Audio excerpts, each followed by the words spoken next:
Hello, everybody. Welcome back Inside the Music. I'm your host, StereoRuss. Welcome to the show. If you've never listened before, what we do is we interview musicians, artists, the people in the music scene, and we get to know what's going on in their lives, in their work, and just try and bring awareness to great things that are happening. And what better place to be than in Halo Studio. That's where I am right now. I'm currently in Halo Studio. Embarrassingly, the first time I've ever been in here. But there's always a first. There's a first. And I'm here with the one and only Danny Smart. Hey.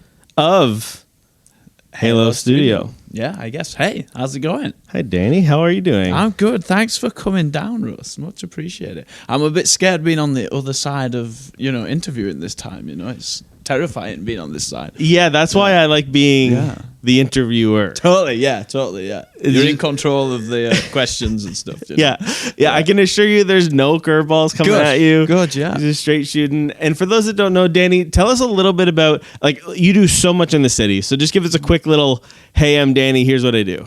Yeah, hey, I'm Danny, here's what I do. I work here at Halo Studio, kind of managing day-to-day sessions, recording artists, everything in between. On top of that, I also host a podcast called Tones of the Hammer, where I interview the same kind of thing, where I interview local music people, see what's going off in the city, do a bit of photography and video stuff too. So just a big match of everything, really, sort of thing, And we got to do a shout out. What if you didn't say it? What is the name of your podcast? Tones of the Hammer. Tones of the Hammer. Tones of the Hammer. Yeah, we kind of interview.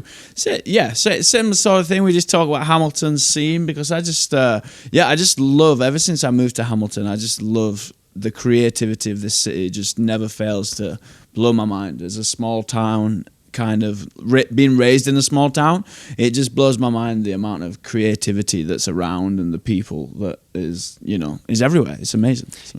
Yeah, and I want to say thank you first off for allowing me into Halo today. Thanks for coming down, dude. Yeah. And for making this happen. Yeah. And one thing that's beautiful about this little collab that you and I have right now is it's like we have two very similar podcasts in the same town, but there's such depth of music and stories and angles that we can amplify each other, which I think totally. is Totally, a local artist, K Triggs, who's a bit of a hip-hop artist, who's running a festival called 905 Fest, which is happening in August, which you should check out. He says the best thing, man. He says collaboration over competition or something. Community over competition. Community over competition. And it's so true, man. There's no need for competition as such, it's fun to collaborate, it makes everybody better, I think. So. Not only is there enough food to go around, but the food tastes better. Exactly. I like that. Yeah, I like that. That's a good way to put it. Yeah. I'm going to write that one down. Yeah. I'm going to write that one down. Got it. I'm glad I'm recording. Yeah, I know, right? It's handy for sure. So Danny, so obviously you're not from here. You're not from around here. You're from the other side of the pond. Totally, yeah. So hit us with the genesis, the origin story of Danny Smart, because I gotta know. Oh, wowzers! Yeah, where do I start? So I'm raised in a small town in England called Barnsley, which is near a city called Sheffield, which is near, I guess, another city called Leeds. It's kind of, if you're looking at the UK, including Scotland, it's dead centre of the island, basically. And London, for those who've never looked at a map, totally. London's in the south. London's in the south. I'm 3 hours north of London. Okay, yeah. It's kind of a small ex-mining town. Not a lot really happens, sort of thing. I pretty small music scene. The guys that do bits for a music scene there do a great job of trying to do something. At 21, I decided to try and go and see the world a little bit. So I jumped on cruise ships as a guitar vocalist for supposed to be for 6 months, but then I stayed there for 6 years basically to just travel around and sing and perform to a load of Floridians basically a lot of the time, But it took me. You say Floridians, like people from Florida? Yeah, exactly. I've never heard that term before. Yeah, okay, Floridians. But it took me around the world and I was playing music and it was the best 6 years of my life so so far. So all downhill from here, man. Yeah, I know. That's what everybody keeps telling me, man. Everyone says I'm getting closer to 30, and everybody says it just dive bombs from there. Yeah, sort of thing, no. There's a beauty to being older. Yeah, there's a beauty to being older. As someone in my later 30s, it's like, yeah, you're a little creakier, but you're a little wiser. Exactly. There's something nice. You'd rather have the wiseness. You'd rather be more wise maybe than the creaky knees. You can kind of put it with it a bit, maybe, or maybe not. I don't know. You tell me. You in 10 years, you tell me. Yeah, I will do. In 10 years, you tell me. Yeah, and it's funny. So Danny, producer here in town, country music performer. Your music's amazing, by the way. Oh, thanks, dude. Really great stuff. Like the songwriting is great. The production obviously is top notch. But I want to get a little bit about. I want to learn a little bit more about kind of your decision maybe to come to Hamilton and just because you're coming from a small town and I came from a small town as well, like an hour from here, right? And I wanted a city, and you can kind of like add on to this or go a different direction, but to give you a bit of my background. So from a small town, and I knew I wanted to be in a city, but I wanted to be in a city that I felt like I could like really like dive into and really feel the scene. I know in Toronto, it's like you do something, it's like a drop in the bucket, like it's nothing. But I feel like here in Hamilton, like as soon as I moved here, just to test it out, you could really sense there's like a coreness, there's a Hamilton strength. Yeah, and that's why I fell in love with it. But I knew about Hamilton before moving here. I'm curious to know how you found Hamilton and kind of how that all came to be. Yeah, it's always the biggest question. Why did you move to Hamilton of all places, really? But I was the same. Like I say, I worked on cruise ships for 6 years, and post-pandemic, a lot changed in the cruise ship industry, and I was finding that I wasn't exploring my creativity as much as I wanted to do.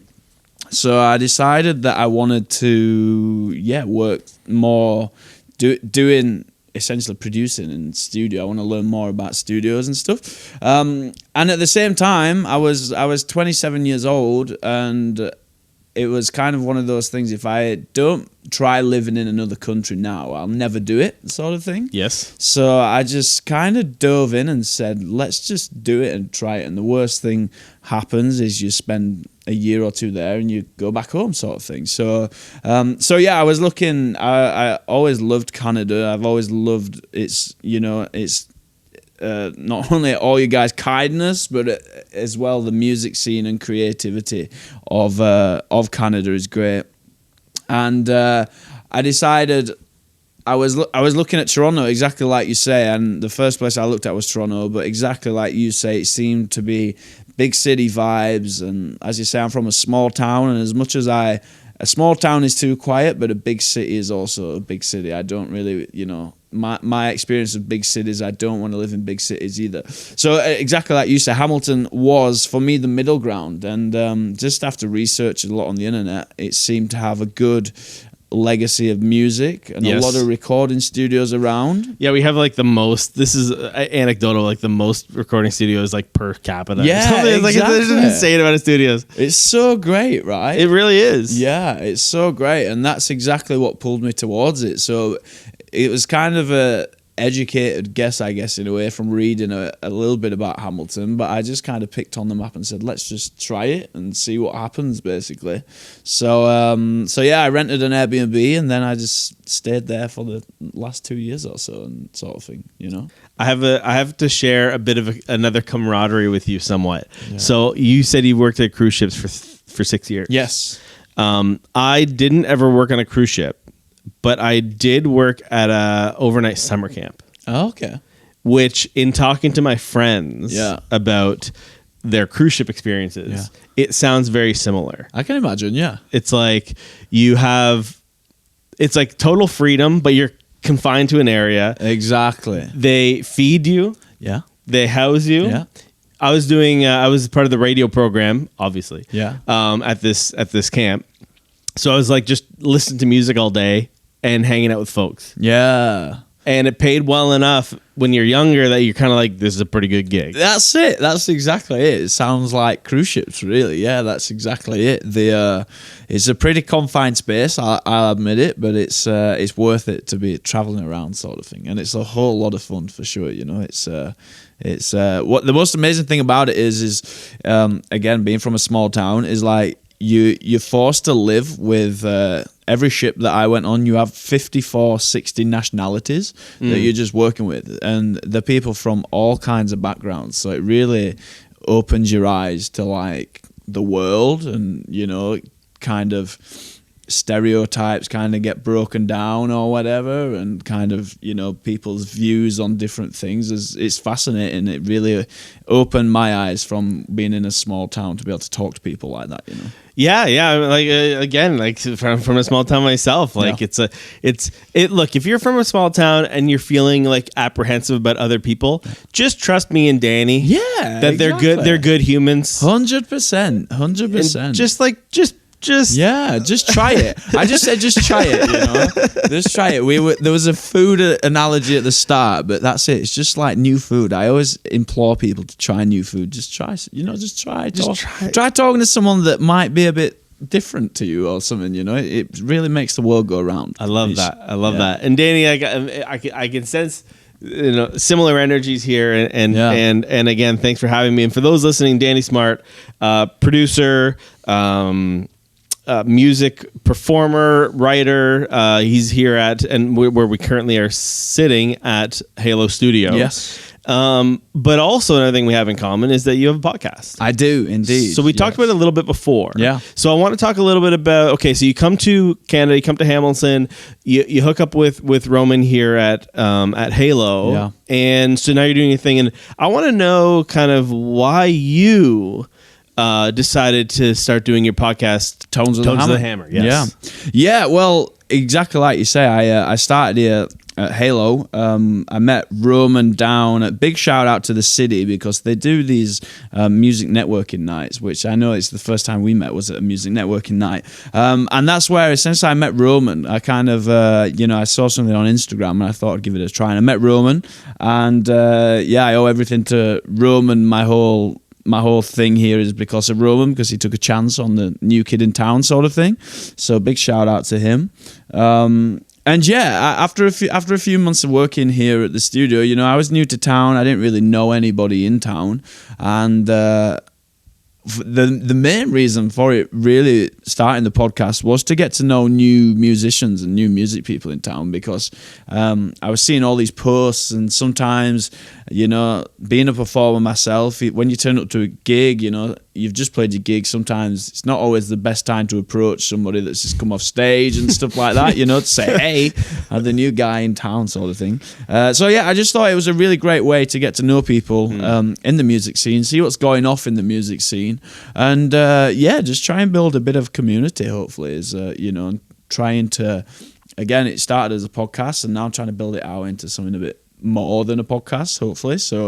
I just love to get to know people's stories, basically. It's I've created some really good friendships and connections through that. So and I think the nice thing about podcasts is you get to know someone on a different level, and from my perspective, like I know that if I write music and I have someone who's going to sit and like for an hour ask me about it. Yeah. It's like, that's exciting. Yeah, totally. Right? Totally. But also I've like, as the artist, you're like, well, I don't want to sit in front of a camera and be like, hi, listen to this song. Yeah. Right. So it kind of gives the artist a chance. Exactly. To share their story in a way that like they're not talking to the camera. They're like having a conversation. The camera or the person at home just happens to be watching or listening. Yeah, exactly. And I think that's the best thing about podcasts is how like conversational they are. It's just like us here just sat having a chat sort of thing. And I loved it so much because again we got so many people coming to the studio where people were saying, oh, that's great that you're working with that person. And it's kind of a thing of me catching up, I guess, on Canadian music culture, because I feel like Canada has a great music industry, but it's very centralized to Canada in a way. And I do think that's a great thing.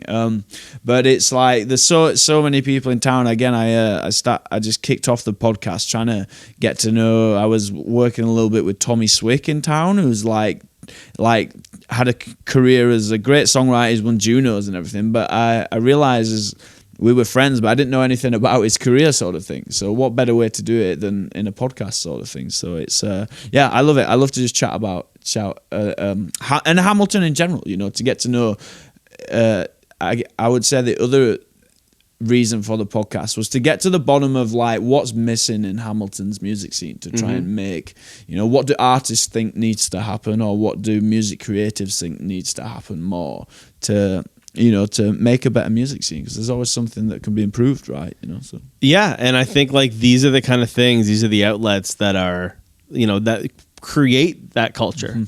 Like you're now creating the lore, you're adding to the lore, right? In the same way that going to shows and venues, like your podcast is a platform. It's and the work you're putting in, it's like it's not unnoticed. Like you're doing great stuff. Appreciate man. Yeah. So thanks. and then in chatting before this interview, you were saying, hey, I'm turning Tones of the Hammer into a label. Yeah. Well, let's say, that's exactly the plan. So I found that exactly like I've been saying, with being here at Halo, I was producing people and writing with people, mixing the songs. And then sometimes we've been creating content, whether that's with the podcast, whether that's doing a live. We did a live session with Lost Faculty down here at the studio a few months ago, and we've done acoustic videos of people. So I was like, it would be really great if I could take some music that I've been working on and try it as pushing it out as a label. I'm calling it a micro label because I don't want to jump too far into that pool sort of thing and see what happens. But the catalyst is I've been working with and writing with two great artists from Hamilton, Buddha Abusa and Roa, and they're and we've basically started a bit of a hip hop collective called the Greenhouse Collective, which is all about kind of the way greenhouse grows plants, I guess, is the vibe behind that. Yeah, like nurturing talent and stuff, nurturing what we're doing. So we're starting a bit of a hip hop collective where it's kind of guerrillas sort of vibes. They're kind of the rappers, and I'm kind of like doing the sounds behind the thing. And that was kind of the catalyst to be like, well, let's just guinea pig this and try putting it out. And it's we're really loving the music that we're making. So I just wanted to try it and see if I can also do it with other artists, because of Roman, I'm lucky enough to be at Halo, and it's a great space, and we're working with some really great people. And again, like we were just chatting before we started rolling about the whole importance of content these days in whatever industry you are, but big time in the music industry. And sometimes people can come and record and they might not always know what to do with the music after to try and promote it. They'll just slap it on Spotify and then wonder why nobody's listening to it or something like that, and there's a lot of great music that really could benefit maybe with some good content sort of thing, So tell me then, I mean, a label is such a nebulous word. Yes. And everything from major label EMI to micro label making buttons. Yeah, exactly. So what is kind of your kind of immediate, and I'm asking this question because I'm sure there's people out there who have had this thought. 100%. Yeah, 100%. What are your first steps on like making this label a valuable thing? Like what's your goal? What's your initial plans? What are your thoughts? Yeah, so essentially, like I mentioned with the podcast, I think Hamilton's got a lot of talent, sort of thing, and the same thing. Like I say, the catalyst was the Greenhouse Collective that we've been starting, which is going to be launching in kind of July time. But the idea is to just do artist development a little bit, I guess, and even artist development on my own side, because there's still, there's so much to anybody can learn in this industry still, But yeah, kind of the focus is kind of like artist development. So, trying to help maybe people that, as I say, with the content being so important and stuff, and kind of nurturing that with good with the good music that they're creating. And also back to like the idea of the podcast, just creating that community as well, and trying to put Hamilton on the map, because it's become my home, and I love the people here and the music community and stuff, and there's good stuff. So yeah, but a label can be anything as simple as you want to release your own song and put it on Spotify, and then Danny Smart is your label. That can be your label sort of thing, So I'm just interested to see what it grows into, and see what happens with it. I believe in the talent that we're kind of working with and stuff. And we're putting on shows down here at the studio. We put one on in December. I'm trying to get it so we can do some more shows coming up, which I'm excited to be doing. And just seeing where it leads, I guess, is the thing. But it seems like I was collectively doing all this content creation and music producing, and I just thought it's a great way to try and push it out, you know. Yeah, and like put it under the same umbrella. Yeah, exactly. Right. And under one umbrella, and again, just everything based out of Halo, essentially. It's kind of a stamp on what Halo's doing, what I myself am doing, and hopefully what, you know, other people that come into the fold are doing. Because again, back to I love to collaborate with people. I've found as an artist myself, I've always primarily written on my own and worked on my own, and the Greenhouse Collective has been the first time really where I've collaborated with somebody, and it's just totally taken me out of my comfort zone to create something really cool. So yeah. So you're working with the Greenhouse Collective. Are you also looking to expand to other artists, or are you keeping it pretty close-knit for now and kind of seeing how it expands? Yeah, so the plan is, again, the Greenhouse Collectives are going to be the first artist, and I would love to the idea is to bring more artists into the fold. My only priority is I want to be able to give people enough time that it's worth them being part of the label, you know, because this is, I think there's a big, if you're an artist, I think there's a big fear of what the word label means, you know. As soon as somebody starts mentioning labels or like management or whatever you might want to call it, there's a big fear, because we've all heard horror stories of, you know, Taylor Swift's rights thing that was going off and all those kind of stories, and people are terrified with it. But, or like poor contracts or under delivering on promises. Yeah, exactly. And I want to make it where it's a real indie label that's there to help artists, not to be, you know, not to exploit artists. That's not the idea of a label, you know. I think, again, like going back to K-Trig's motto of community over competition, I think that's just the best statement for it. So yeah, the plan is to bring more artists into the fold eventually. And again, I just love what comes out of a writing session with these things, and just lead to getting stuff done and putting stuff out there, you know. So I agree, and like, you know, even part of like the show that I have, and for those listening, Inside the Music StereoRuss, we're here with Danny Smart. It's just, you start off with like an idea. I can't tell you, again, being someone I've been an adult for 20 years now, so it's like the amount of things I've tried in my life that have like not worked out, and you're like, okay, like that would have been nice if that worked out, or like, oh, I actually didn't really enjoy that, but I would have never known unless I did it. But like, I'm so glad that I never gave up the energy to try something new, because I never would have done this radio show. Yeah, man. And it's so, your radio show is so important, Russ. It's one of the first, it's one of the first things I saw on the music scene when I was looking on Instagram back in the UK and such, you know. It's like, I saw the videos of what's going off, and I think it is so important. And sometimes, you know, artists and such might not know how to build a music scene. It takes a lot of time to realize what's needed and understand the importance, again, of even content and that mixed in with the community sort of thing. So your show is so important as well, dude. It really is to music community, you know. I appreciate that, and I say this because like with you and your label, it's a new venture, right? Yeah. So when it, you know, whatever it evolves into being, like the idea of just trying something new. And anyone who's listening out there, like if there's something you're curious about, just like try it. Yeah, 100%. It might work. It might work. It might work. It might totally fail. But who cares? Who cares if it fails? You know, it's like you just get up and just get on with something new. And I think I always take that whenever you need inspiration for things like that, I always think the amount of celebrities, whether it's music celebrities or it's successful musicians or successful entrepreneurs, they all say the same thing. They failed tens of hundreds of times in projects that they've done every time before they hit the big time doing whatever they're doing, you know. And it's quite clear, and I've learned myself on everything in life, is making mistakes is the only way you will get better at something, you know. It's the same thing with music. Your first load of songs are gonna be terrible. Yeah, but you get better. The first time you were in a studio, do you remember the first time you were recording in a studio? Yeah, so I have a good friend back home, Pete Thompson. Who shout out Pete Thompson, baby. Yeah. So Pete really introduced me to recording essentially, and doing even this side of recording. He had a small little studio in his garage, which he still has, which is a great spot, writing studio.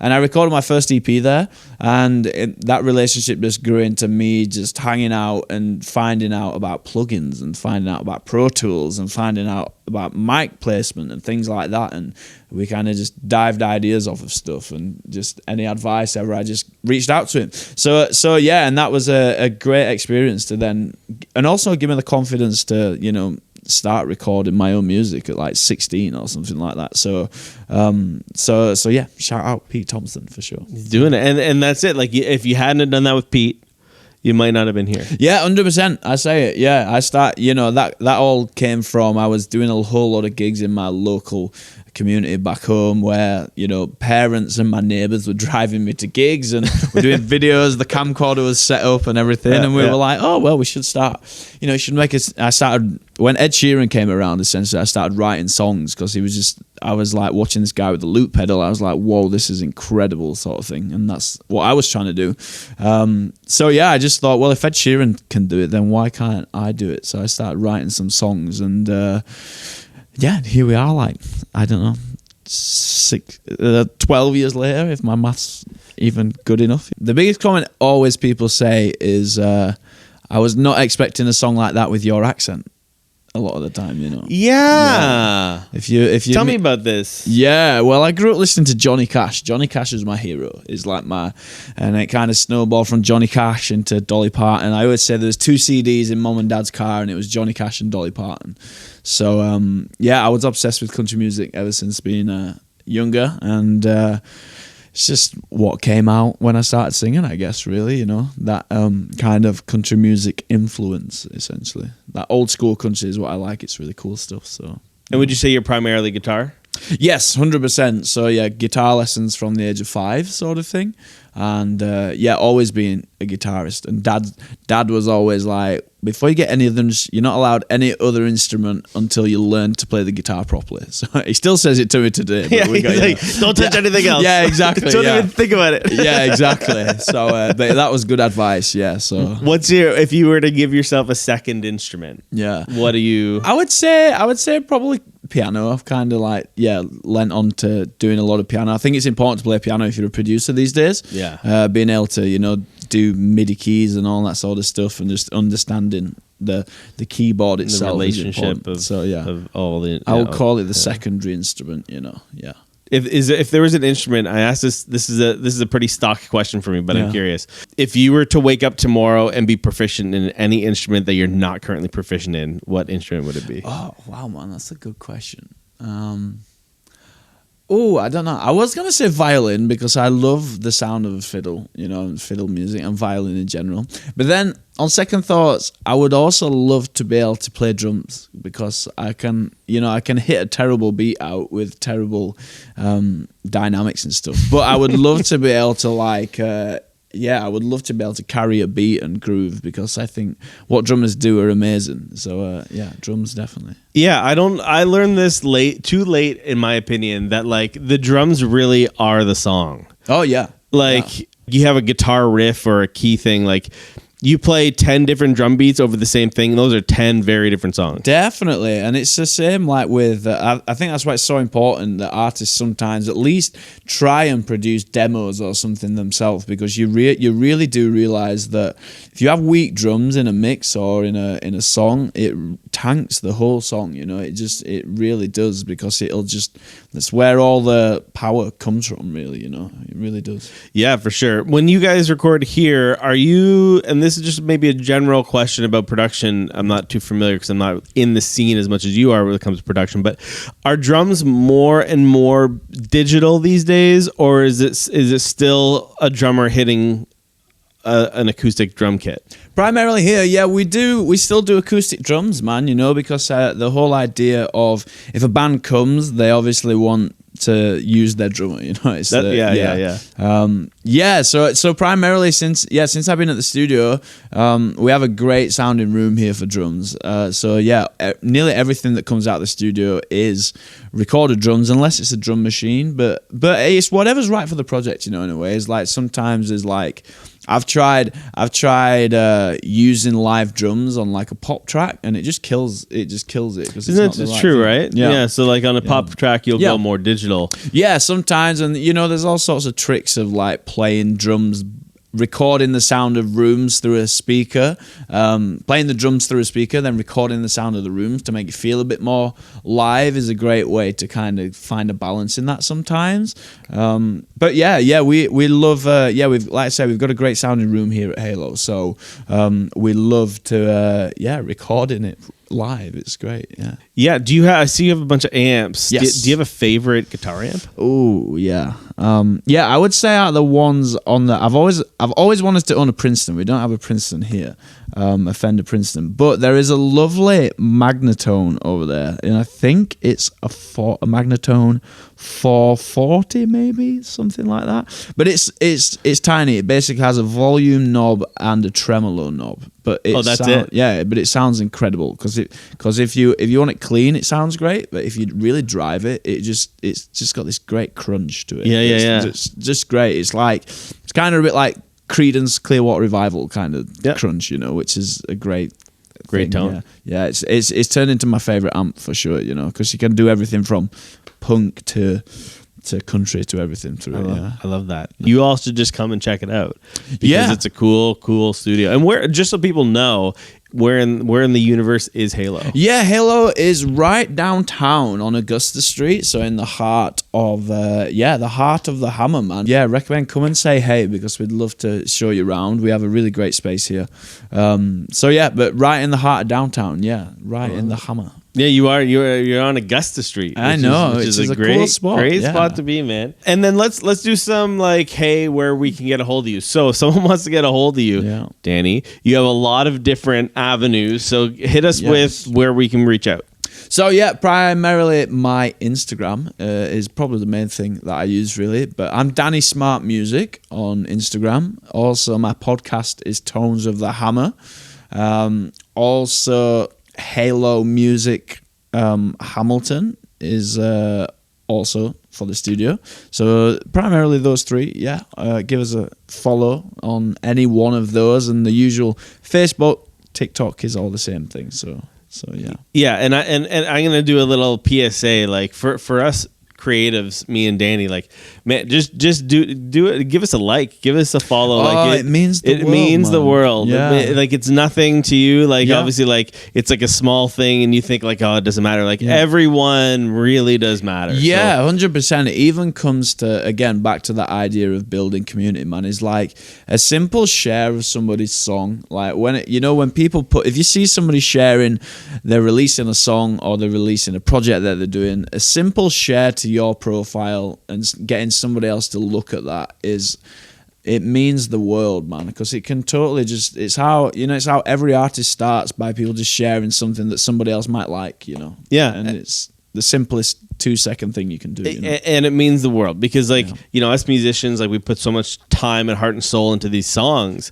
and for you to be able to, like, you know, if you can share that, like, share it, and I'll say this, if you are one of those people who do that, thank you very much. Yes, thank you so much. If you do share everything that we do, because it's just great. Thank you. You're already going to share stuff about politicians, so I know, man. Just do us a solid and share some good energy. Yeah, everybody's just sick of reading about politicians, so share something to do with music. Share that something somebody's beautiful. creating, that somebody's trying to make the world better on a non-political basis. Just share it. Share it. That's a great. Sorry, I let that out there, but that was we got deep there. We did. There's some tears, but we'll survive. Yes. Okay, a couple quick questions as we wrap up here, Danny. And by the way, I just want to say, obviously, this goes without saying, but thank you so much for taking the time today. No, thank you for coming down, Russ. It's I'm stoked. I'm finally on Inside the Music. And to have you and what you're doing, I'm stoked that this is all happening. So Thanks, thank you. dude. Thank you.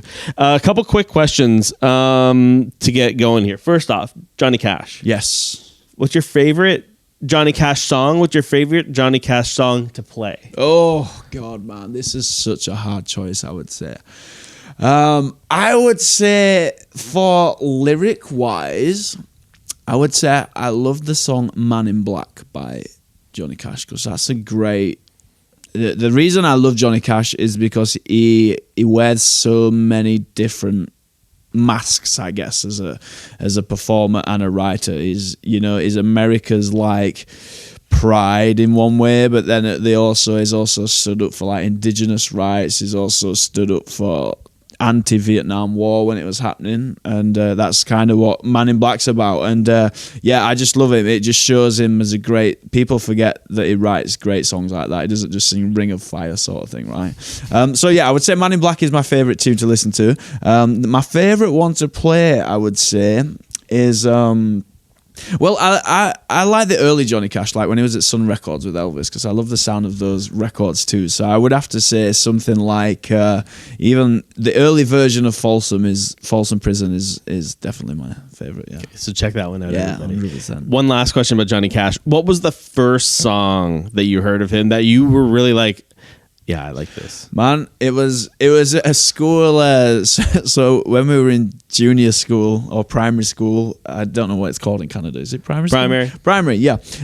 Primary school. We used to do like a play every Christmas, essentially. And we had two great teachers that ran the school and the show that were really into the music. And they'd always tie songs in. And one of the tunes was they were trying to make it a remake of Oklahoma, essentially, where everybody in the school was involved. And we played I Walk the Line as a whole school singing I Walk the Line, which was really cool.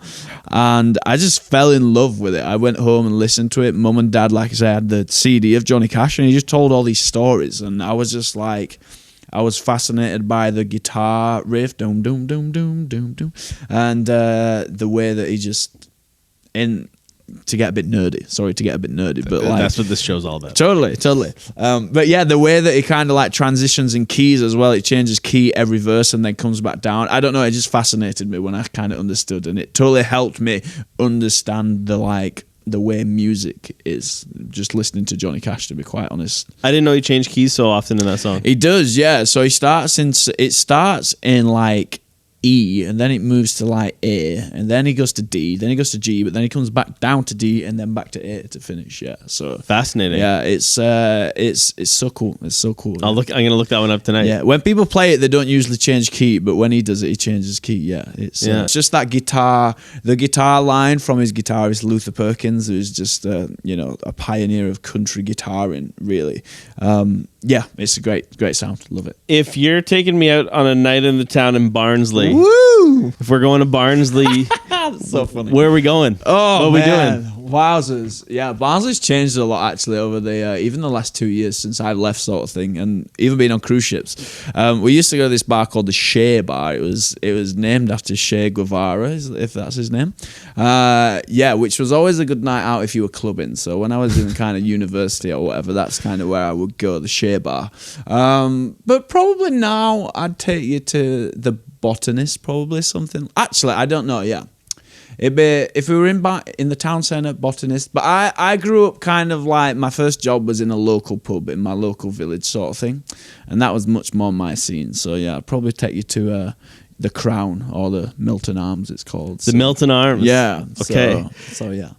You can plead the fifth on this question, but I'm going to ask it. Is there any pub in Hamilton that brings you back?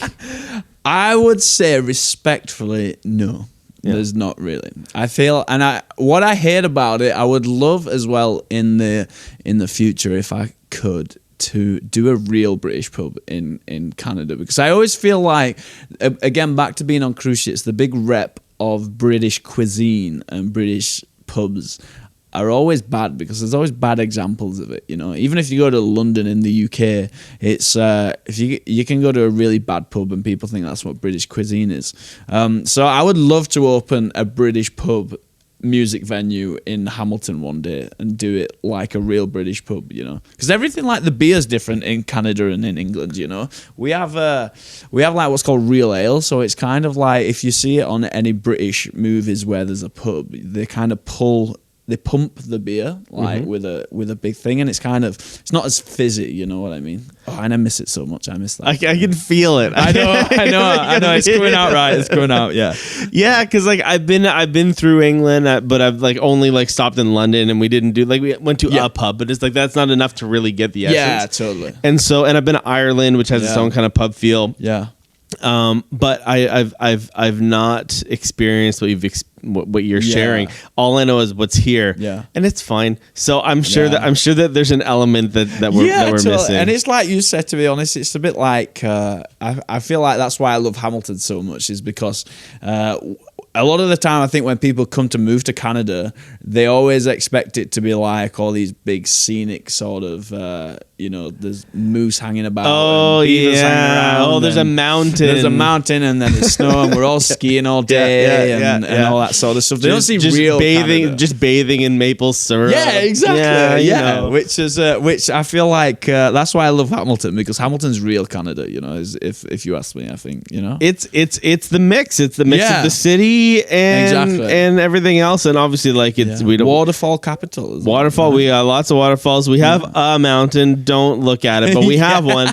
Look, it's on a map. Yeah, exactly. For sure. And putting it on a map, I just want to say thanks so much for doing your job and putting Hamilton music on the map. What you're doing is fantastic. I really appreciate it. Thank you, Russ. Thank you. And that's the end of the interview, Danny. Thank you so much. This has been. I'm so glad we got a chance to chat, because we're always watching each other's content, right? And then, like I say, we bump into each other at a networking event. But it's good to just sit down and chat. Yeah, and stoked to get this label off the ground. And everybody just stay tuned to what's happening. Basically. Stay tuned, support. Yes. Community over competition. Exactly. Danny Smart. K-Triggs there. Thank you.